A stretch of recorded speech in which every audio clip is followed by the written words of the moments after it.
एक गांव था जहां जमुना अपने पति हरिराम, 8 बेटी और 3 बेटे के साथ रहती थी। जमुना बेटा की चाहत में 8 बेटी को पैदा कर डालती है। उसके लिए बेटा भगवान और बेटी पांव की जूती थी। उद्धरण चिन्ह। जमुना को पहले 5 बेटी के बाद एक बेटा हुआ। जब उसे बेटा हुआ तो वो फूले नहीं समाई। हरिराम भी बेटा होने की खुशी में सारे गांव में मिठाई बांटा। उसके कुछ दिन के बाद जमुना को ऐसा लगा कि जब मेरा बेटा हो सकता है तो क्यों ना और बेटा किया जाए। ये सोचकर वो फिर बच्चा करने का सोचती है। जब वो गर्भवती हुई तो वो बहुत खुश हुई कि इस बार भी उसे बेटा ही होगा। इस बात से वो बहुत खुश रहा करती थी। मगर जब बच्चा हुआ तो बेटा के जगह उसे फिर बेटी हो गई। इस बात से उसका मन बहुत दुखी हो गया, फिर भी वो हार नहीं मानी। फिर बेटे की चाह में 2 बेटी और हो गई। तब जाकर उसे 2 बेटा और हुआ। कुल मिलाकर जमुना को 8 बेटी और 3 बेटा हो जाता है। वो हमेशा अपनी बेटियों के साथ दुर्व्यवहार किया करती थी और बेटों को माथे पर चढ़ाकर रखती थी। जहाँ एक तरफ बेटों को स्कूल भेजती और बेटियों को दिन भर घर का काम कराया करती। एक दिन की बात है। जमुना की बड़ी बेटी अंजू और मंजू माँ से आकर कहती है, माँ हम लोग घर का सारा काम कर लेंगे, तुम बाकी सभी बहनों को भी भाई के साथ स्कूल जाने दो, उन लोग भी कुछ पढ़ लिख लेगी। अंजू की बात सुनकर जमुना ऊंची आवाज में बोली, तेरी हिम्मत कैसे हुई ये बात करने की, अब तुम लोग अपनी बराबरी अपने भाइयों के साथ करोगी। अरे बेटा भगवान होवे है और बेटी पांव की जूती। आखिर तुम लोग के मन में ये बात कहाँ से आई। तो मंजू बोली, माँ सामने वाली काकी की बेटी को स्कूल जाते देखा तो सोची कि हम दोनों ना पढ़ सके तो क्या हुआ, कम से कम हमारी छोटी बहनें पढ़ाई कर लेगी।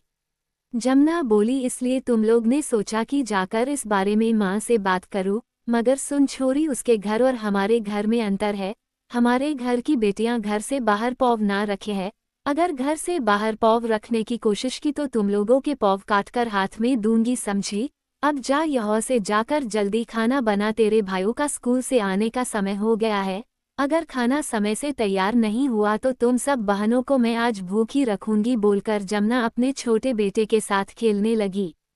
और इधर अंजू और मंजू रसोई में आकर खाना बनाने लगी। तभी मंजू अंजू से बोली, दीदी क्या हमारी बहनें हम लोग की तरह अनपढ़ रहेगी? उन लोग से भी घर के चूल्हा चौका कराया जाएगा। हम बहनों की किस्मत इतनी खराब क्यों है दीदी? उधर बाहर देखो, छोटा बाबू को चरपाई पर लेटाई हुई है और छोटी को खाली जमीन पर छोड़ दी है। आखिर माँ हम लोग के साथ ऐसा क्यों करती है? हम लोग भी तो उसकी ही औलाद है ना। अंजू बोली, तू अपने मन में ये सब बात मत ला, हम सब एक ही माँ के औलाद है, समझी। अब ज्यादा बातें ना कर, जल्दी जल्दी कम कर, नहीं तो फिर माँ की डांट सुननी पड़ेगी। फिर दोनों बहन मिलकर खाना बनाने लगी। एक दिन गांव में ऐसा महामारी फैला कि उसकी चपेट में गांव का हर घर आ गया। जमुना का दूसरा बेटा बीमार पड़ गया।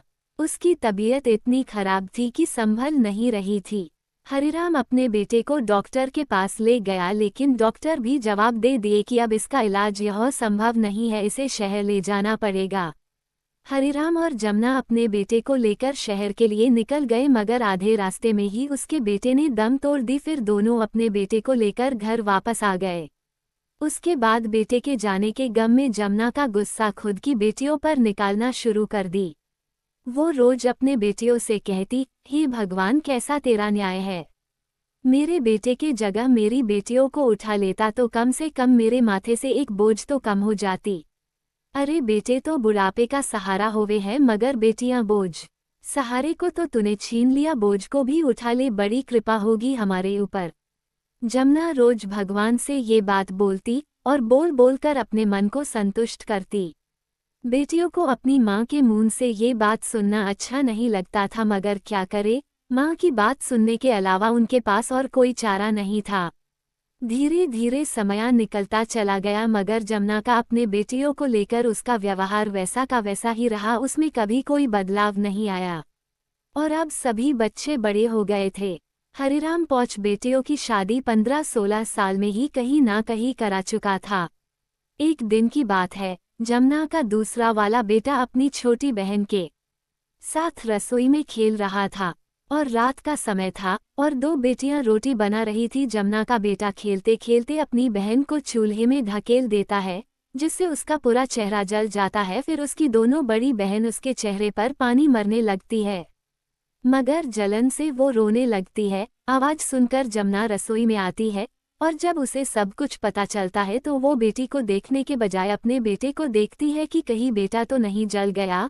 फिर अपनी बेटियों को ही डांट लगाती है कि अगर मेरा बेटा जल जाता तो तुम लोग को इसी चूल्हे में डाल देती, बोलकर बेटा को लेकर बाहर चली जाती है। उसने इतना भी जरूरी नहीं समझा कि वो अपनी बेटी को भी देख ले, और उसकी बेटी जलन से तड़प रही थी। थोड़ी देर बाद हरिराम आया और बेटी की ये हालत देखा तो उसे तुरंत डॉक्टर के पास ले गया। डॉक्टर बहुत देर तक बर्फ का पानी उसके चेहरे में डालता रहा। जब जलन कम हुआ डॉक्टर उसके चेहरे पर मलहम लगाकर घर भेज दिया। जमुना का बेटियों को लेकर जो व्यवहार था वो हरिराम को पसंद नहीं आता था, मगर क्या करे, वो चाहकर भी कुछ नहीं कर पाता था। उससे जितना हो पाता था वो अपनी बेटियों के लिए करता था। समय आगे बढ़ता रहा मगर जमुना में कोई बदलाव नहीं आया। धीरे धीरे सब बेटियों और बेटों की शादी हो गई। बेटियां अपने ससुराल चली गई और बेटे गांव से बाहर कमाने निकल गए, साथ में अपनी पत्नी को भी साथ ले गए। समय बीतता चला गया और देखते देखते हरिराम की भी मृत्यु हो गई। अब बच गई जमुना अकेली। जो घर बच्चों के आवाज से गुंजा करता था, आज वो घर सुनसान हो चला था। अब जमुना भी बूढ़ी हो चली थी, मगर उसका देखरेख करने के लिए उसके पास कोई नहीं था। जिन बेटों पर उसे घमंड था, वो बेटे अपनी माँ को पूछने तक नहीं आते कि माँ कैसी हो, और न अपने साथ उसे ले जाते। मगर दूसरी ओर वही बेटियां जो जिंदगी भर उसके लिए बोझ थी, आज वही बेटियां परापारी करके अपनी माँ का देखभाल करने आती। जब बेटियों को अपनी सेवा करती देखती तो आत्मग्लानि से भर जाती और आंखों से आंसू निकल जाते और सोचती कि जिन बेटियों को मरने तक का मनाती थी और बेटों को माथे पर चढ़ाकर रखती थी, आज वही बेटे मुझे देखने तक नहीं आते हैं। और जिसे कभी देखना नहीं चाहा वही लोग आज मेरा सेवा कर रही है। इसलिए कहा जाता है कि बेटा हो या बेटी दोनों को एक समानता देनी चाहिए। कल को कौन औलाद अपने माँ बाप के साथ क्या करेगा ये हम में से किसी को पता नहीं होता। इसलिए हर माँ बाप को चाहिए कि वो बेटा हो या बेटी दोनों को एक समान समझे।